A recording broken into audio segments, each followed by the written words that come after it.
கரூர் பேருந்து நிலையம் அருகே காங்கிரஸ் வேட்பாளர் ஜோதிமணியை ஆதரித்து அமைச்சர் உதயநிதி ஸ்டாலின் பிரச்சாரம் மேற்கொண்டு வருகிறார். அந்த காட்சிகளை பார்க்கலாம். தொடர்ந்து என்ன சொல்றாருன்னா, நான் ஒரு பேசுனதே பேசிட்டு இருக்கேன். நான் மாத்தி மாத்தி பேசணுமா அவருக்கு? நான் ஏங்க மாத்தி மாத்தி பேசணும்? நான் என் கொள்கையை தானே பேசுறேன். அம்பேத்கர் என்ன சொன்னாரோ அதுதானே பேசுறேன்.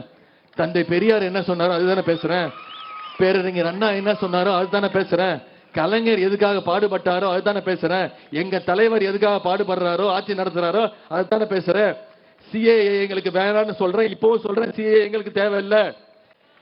எய்ம்ஸ் மருத்துவமனை வேணும்னு சொல்றேன், இப்பவும் சொல்றேன். எங்களுக்கு எய்ம்ஸ் மருத்துவமனை வேணும். எங்களுடைய மாநில உரிமைகள்லாம் எங்களுக்கு திரும்பி வேணும். நீட் தேர்வு எங்களுக்கு ரத்து செய்யப்படணும்னு சொல்றேன், இப்போ அதான் சொல்றேன். திரு எடப்பாடி பழனிசாமி அவர்களே, உங்களை மாதிரி திமுக காரணம் நானும் பச்சோந்தி கிடையாது. மாத்தி மாத்தி பேசுறதுக்கு பச்சோந்தி கிடையாது. நீங்க மாத்தி மாத்தி பேசுவீங்க. உங்களுக்கு ஒரு நாக்கு கிடையாது, பல நாக்கு இருக்கு. நீங்க திரு ஓபிஎஸ் இருக்காருல்ல, திரு ஓ பன்னீர்செல்வம், அதாவது சட்டமன்றத்திலமா நான் ஒரு நாள் நகைச்சுவையா எந்திரிச்சு சொன்னேன். என்னோட காரை அப்ப 2 பேரும் ஒன்னா இருந்தாங்க, 2 பேரும் கூட்டாளிகள். யாரு? திரு பாதம் தாங்கியும் திரு ஓபிஎஸும் கூட்டாளிகள். அப்போ நான் அப்ப நகைச்சுவையா சொன்னேன், என் காரை எடுத்துட்டு போறதுக்காக முயற்சி பண்ணிட்டீங்க, தவறா ஏறிட்டீங்க, கேள்விப்பட்டிருப்பீங்க. அப்போ நான் ஒரே ஒரு வேண்டுகோள் வைக்கிறேன், என்னோட வண்டி தான், எடுத்துட்டு போங்க, ஆனா தயவு செய்து கமலாலயம் பக்கம் போயிடாதீங்க அப்படின்னு வேண்டுகோள் வச்சேன்.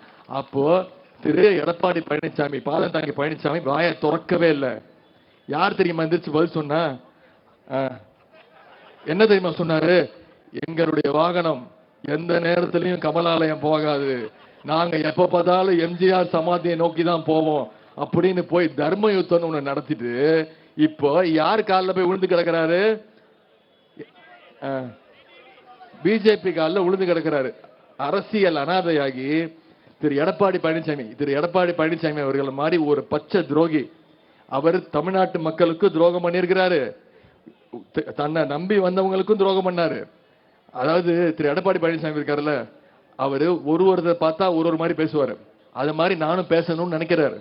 அவரு ஓபிஎஸ் பார்த்தா ஒரு மாதிரி பேசுவாரு, திரு மோடியை பார்த்தா படுத்துருவாரு, பிளாட்டா படுத்துருவாரு.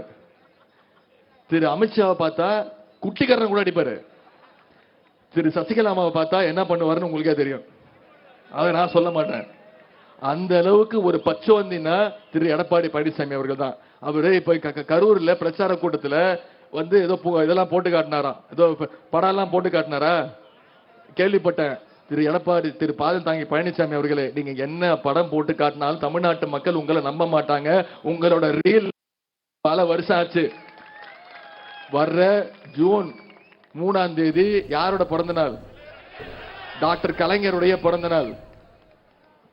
ஜூன் 4ஆம் தேதி வாக்கு எண்ணிக்கை. நம்ம சென்ற நாடாளுமன்ற தேர்தலில் 40க்கு 39 தொகுதி, புதுச்சேரி தமிழ்நாடு 40க்கு 39 தொகுதி ஜெயிச்சோம். தமிழ்நாட்டு மக்கள் அவங்க மிகப்பெரிய அங்கீகாரத்தை கொடுத்தாங்க.